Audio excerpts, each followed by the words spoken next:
Figured I'd show off my latest rigging solution here that I came up with.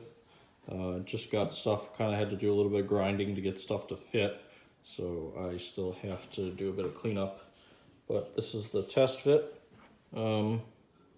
Koa, basically in-flight, FED24A, kind of stuck in there with the hood.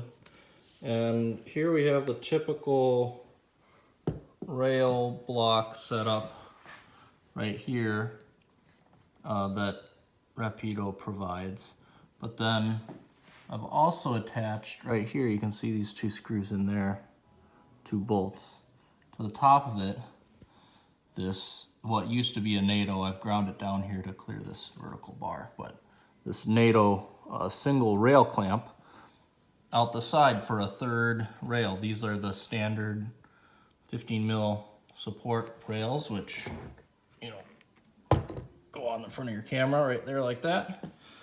This means I can slide this whole adapter back and forth on the rails in order to change my taking lens here.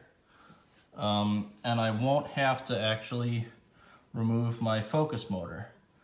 So here's the little rod here, just a little short stubby one. It's actually the one that came with my Nucleus Nano. And that allows the Nano to stay engaged with the gears here when I'm sliding stuff back and forth. Normally, if this was mounted to the rails, you know, I'd have to disengage the motor, slide this forward, switch out my taking lens, and then I'd have to calibrate the motor, which, you know, takes some time when you're trying to work quickly. So this actually allows it to just stay engaged. I don't have to do any recalibrations. It's really just the physical lens change, which honestly at that point, you know, that's kind of the thing that people say these adapters are so bad about, is switching focal lengths is a lot of work. And I feel like I'm starting to get closer to something that I feel like I could actually use in a truly professional environment. I still don't like this system by Rapido, which is sounds terrible and squeaky because the tolerances are bad and it's fairly inexpensive anodized aluminum stuff, and it threads on right here on these threads. So you sit here and you squeak this thing until it's tight. It's not very quick. It's not very pleasing to work with. It feels fiddly.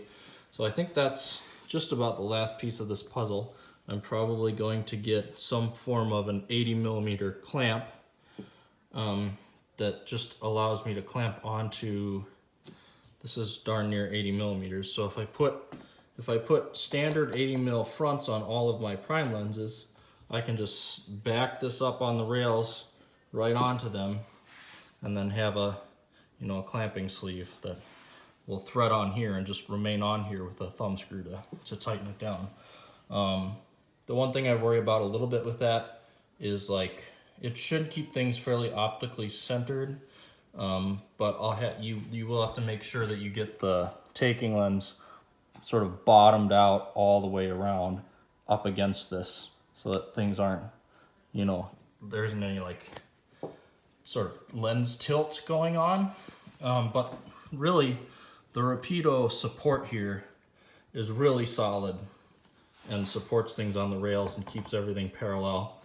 So I wouldn't be too worried about it. It would make lens changes really easy. It'd just be a loosen one screw, slide this all forward, do your typical change. I'm actually using this Metabones here, which is a contact Sciatica mount, but it's a positive locking mount. So the lens goes straight into the bayonet and the mount twists to positive lock the whole thing in there. And I've got that all bolted to the cage and everything. So it's basically, this is like having a PL mount cine camera with this S1H,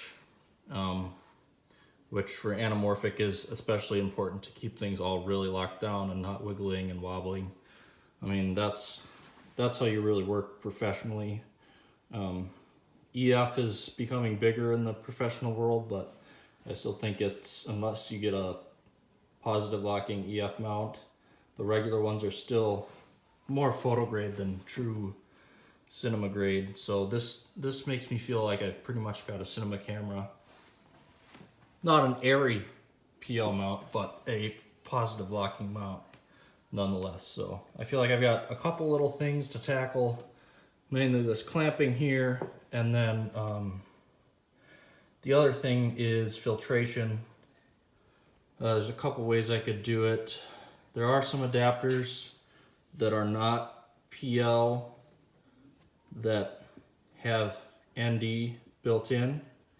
I'm not super thrilled about that. I wish I could get one of these cine locking adapters with an ND built into it too, but I understand they maybe can't fit it in, or it's just not the right combination of features and companies that you get both at the same time. The other thing is this is a 114 millimeter front, so I may just be going the route, honestly, of a matte box with some proper 4x5 filters. I feel like fixed ND may have a little bit better quality anyways, even if it is more expensive. So yeah, that's the latest rigging. I've got to clean up some of my grinding work there that I had to do to get it to clear right there. But having a lot of fun getting this whole setup really more than just, you know, usable in a general sense, but actually practically set up.